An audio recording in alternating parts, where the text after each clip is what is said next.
مرد اور عورت کی ساخت کے اعتبار سے اگر دیکھا جائے تو عورت کی طبیعت میں نزاکت ہے، وہ نازک ہے، مرد کے برابر اسے طاقت نہیں، سب کو معلوم ہے وہ کہیں کی بھی عورت ہو اس کی طاقت و قوت کے اعتبار سے وہ کمزور ہے، اور مردوں کی طبیعت ان کے اندر کبھی وحشی پن آ سکتا ہے، حیوانیت آ سکتی ہے۔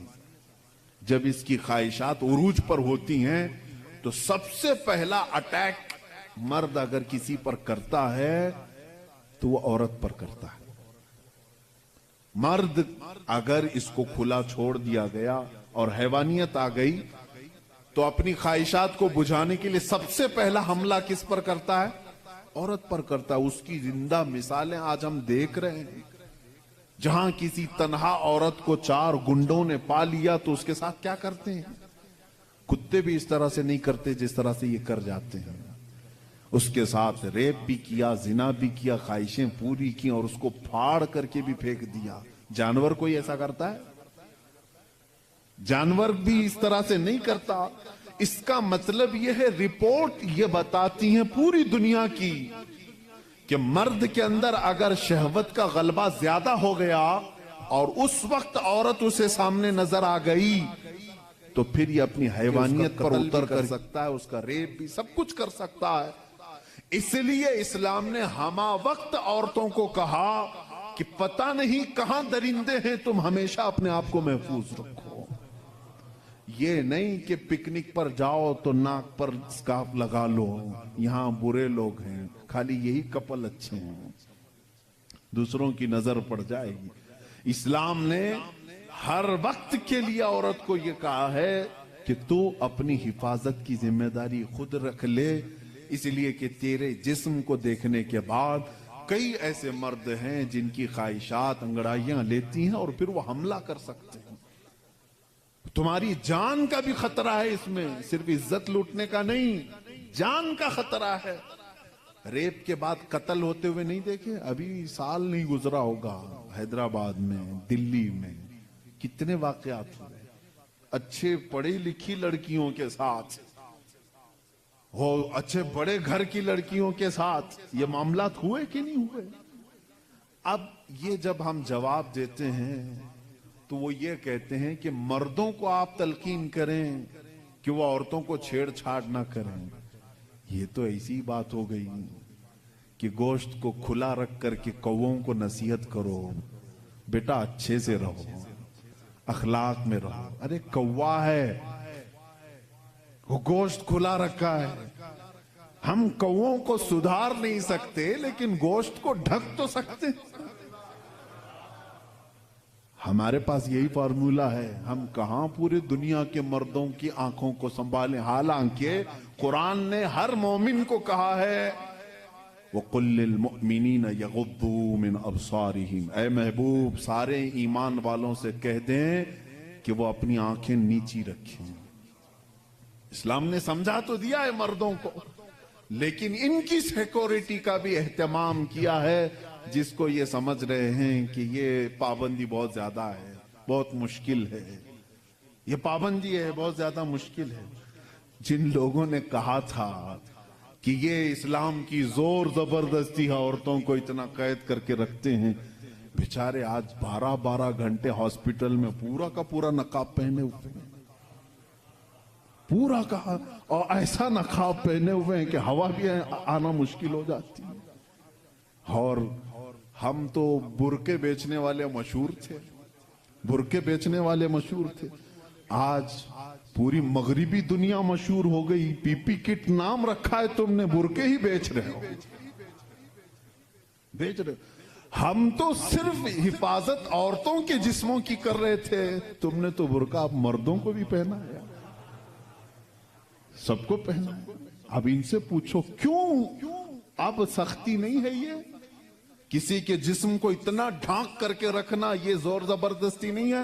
تم کہتے ہو اسلام اتنی سختی لے کر کے آیا ہے کہ عورتوں کو بند کر کے رکھا۔ اب یہ جواب دیں نہیں، وائرس پھیلا ہوا ہے، वायरस फैला हुआ है, जिस्म को लग ना जाए। अरे नादान, यही तो 1400 साल से हम कह रहे थे, इंसानों की आंखों का वायरस भी फैला हुआ है, कहीं हमारी बच्चियां गैर महफूज ना हो जाएं, कहीं किसी के जिस्म में ये बातें, ये आंखों का जहर सरायत ना कर जाए, इनके दिल बहक ना जाएं।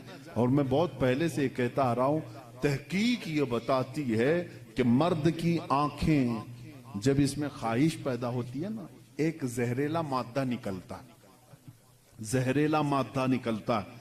आप देखो गौर से किसी चीज को, नजर लगती है ना, सबका ये तो मामूल है, नजर लगती है, वो उसकी नजर लग गई, इसकी नजर लग गई, तकरीबन सब लोग मानते हैं नजर लगती है। और इस्लाम भी कहता है अल ऐनु हक्कुन, नजर लगती है। बल्कि मेरे आका सल्लल्लाहु अलैहि वसल्लम ने यहां तक फरमाया, मेरी उम्मत में सबसे ज्यादा मौत अगर किसी कारण से होगी तो नजर बद से होगी। हुजूर ने फरमाया है, तबई नेचुरल डेथ के बाद, नेचुरल तबई मौत के बाद अगर किसी वजह से, किसी बीमारी से सबसे ज्यादा मौत होती है तो नजर बद से होती है। वो पता नहीं होता सबको, उसकी अलामतें तक हुजूर सल्लल्लाहु अलैहि वसल्लम की अहादीस में गिनाई गई हैं। नजर बद हो जाए तो कैसे पता चलेगा, जिस्म के अंदर कैसी तब्दीलियां होती हैं कि पता चल गया कि नजर लगी है, वो फिर कभी मैं अर्ज करूंगा। लेकिन नजर लगती है ये सबको मालूम है। और जदीद तहकीकात के एतबार से भी अगर मैं आपको बात करूं, फूल को अगर ज्यादा देर तक तुम देखते रहोगे तो मुरझा जाएगा, क्योंकि हमारी आंखों का जहर उस पर पड़ता है और उसकी तबीयत मुरझा जाती है। वो जितना अपने टहनी में लग करके जितनी देर तक ताजा रह सकता है, तुम्हारे हाथ में आने के बाद उतनी देर ताजा नहीं रहेगा, क्योंकि कुछ बैक्टीरिया हमारे अंदर हैं और आंखों से निकलने वाली चीजें भी हैं।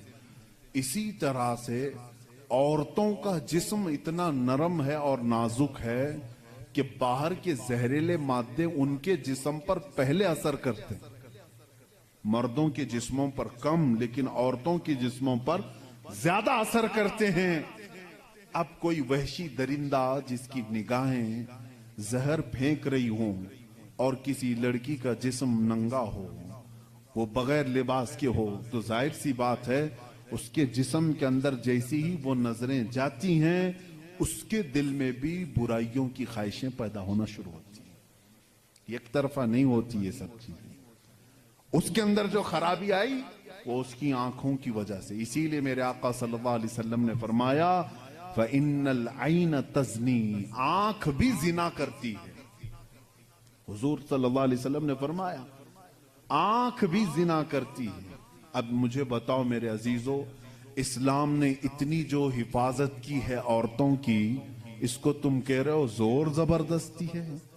इस्लाम दीने फितरत है, सिर्फ वही बात करता है जो इंसान के लिए सूटेबल हो, जो तुम्हारे जीने के लिए अच्छा हो।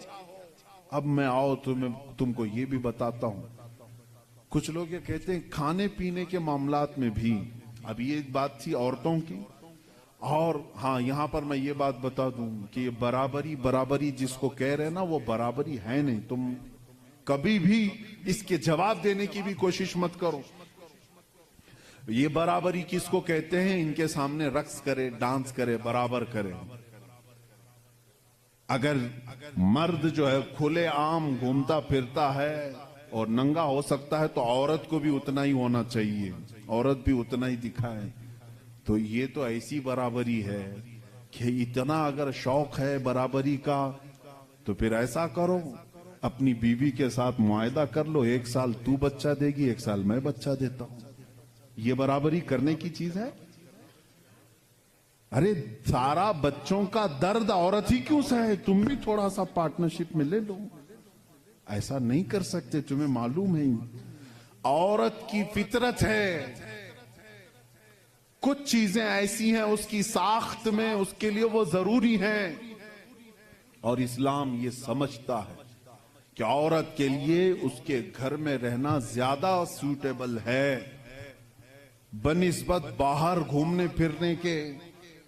खुले आम रहने से ज्यादा अगर महफूज कोई औरत हो सकती है तो वो पर्दे में रह सकती है, इसलिए इस्लाम ने उसको पर्दे का हुक्म दिया। उस पर जोर जबरदस्ती नहीं, पाबंदी नहीं, उसकी फितरत है वो, उसे जितना महफूज रख सकते हो। अब खरीदने वाली चीजों में ही आप देख लेना, अब उसको मैं अकली तौर पर अगर आपको बताऊं, कुछ चीजें ऐसी हैं आप खरीद कर, आलू प्याज लेकर के आए, आलू प्याज लेकर के आए, आपकी किचन में आपने उसको किसी बुट्टी में रख दिया, टोकरे में रख दिया, कहीं पर भी रख दिया, चल जाता है, रख दिया। लेकिन साथ में आपने कुछ गोश्त खरीदा, कुछ टमाटे, कुछ दही, बाहर नहीं, फ्रीजर में रखना पड़ता है। भाई इनको दोनों को बराबरी दो, दही को भी टोकरे में क्यों नहीं रखते, गोश्त को भी बाहर ये इस टोकरे में क्यों नहीं रखते? आप खुद कहेंगे। कुछ चीजें ऐसी होती हैं जिनकी सेफ्टी फ्रीजर के अंदर है, कुछ चीजें ऐसी हैं कि वो बाहर रह करके भी सलामत हैं। जब तुम्हें दुनिया के हर निजाम में ये बात समझ में आती है तो अल्लाह ने मर्द और औरत को पैदा ही ऐसा किया है कि मर्द अगर बाहर रहे तो सेफ है, उसके जिस्म की साख्त ऐसी है, लेकिन औरत घर के अंदर ज्यादा सेफ है, इसलिए इस्लाम ने उसे पर्दे का हुक्म दिया है। बात समझ में आ गई? इस्लाम ने जोर जबरदस्ती उसको पाबंद नहीं बनाया, जोर जबरदस्ती पाबंद नहीं बनाया। बहरहाल ये एक बहुत बड़ा उन्मान है। औरतों के हुकूक की बात अगर कोई ऐसा बंदा करता तो समझ में आता जो औरतों को मर्तबे में बढ़ा करके यूं कहे कि औरत के कदमों के नीचे जन्नत है। अगर कोई ऐसा शख्स कहता तो बात समझ में आती जो ये कहे कि बीवी को एक लुकमा खिलाओ तो सदके का सवाब है।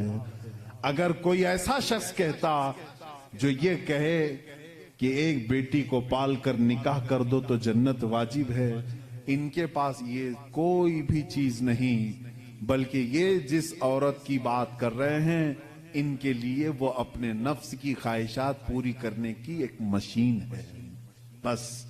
और अगर मेरी बात सही नहीं है तो चलो मगरिबी दुनिया में मैं तुम्हें दिखा दूं कि वहां शादी किसे कहते हैं, तलाक किसे कहते हैं, बच्चों का निजाम क्या है। कसरत से पूरे यूरोप में आपको मैं बताऊं, वहां शादी का निजाम तक खत्म करके रखा गया है। जो लड़की पसंद आई उसके साथ रहते रहो, बच्चे भी हो जाएंगे।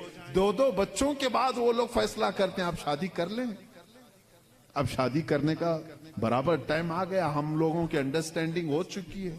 ये है फैक्ट बता रहा हूं मैं आपको। कई ऐसी शादियां हैं वहां पर जो बच्चे होने के बाद करते हैं कोर्ट में जाकर के। तो तुमने औरत को बराबरी नहीं बल्कि अपनी ख्वाहिशात की एक मशीन समझा है। इस्लाम जो बराबरी देता है वो कैसी बराबरी है? ये इस्लाम ही तो है जो औरत को इतनी इज्जत के साथ घर लाने का हुक्म देता है, इतनी इज्जत के साथ। अगर उसको कुछ खुराफाती लोगों ने बुरा कर दिया तो अलग बात है, बल्कि हमारे यहाँ जो निकाह का सिस्टम है वो इतना पाकीज़ा है कि मर्द को कहा गया है कि औरत के आने से पहले अपने घर का इंतजाम हो जाए। वो कहाँ ला करके रख रहा है, बल्कि औरत को इसी तरह से भगा कर लाने का निजाम इस्लाम में नहीं है, बल्कि औरत के लिए एक बाज़ाब्ता पूरी महफिल का इनेकाद होता है। उसकी रजा पूछी जाती है, पहले उससे पूछा जाता है तू राजी है या नहीं। बहुत सारे ऐसे दीन हैं, बहुत सारे ऐसे रिलीजियन हैं, मैं नाम फिर नहीं जिक्र कर रहा हूं, जहां पर औरतों को इजहारे राय का हक ही नहीं। उनके बड़े जो फैसला कर लिए वो हो गई बात। चाइना में बहुत सारे ऐसे कबीले आज भी हैं जहां उनके माँ बाप अपनी बच्चियों को ले जाकर किसी के भी कोठे पर छोड़ जाती हैं, जहां उन्हें पसंद आ जाए।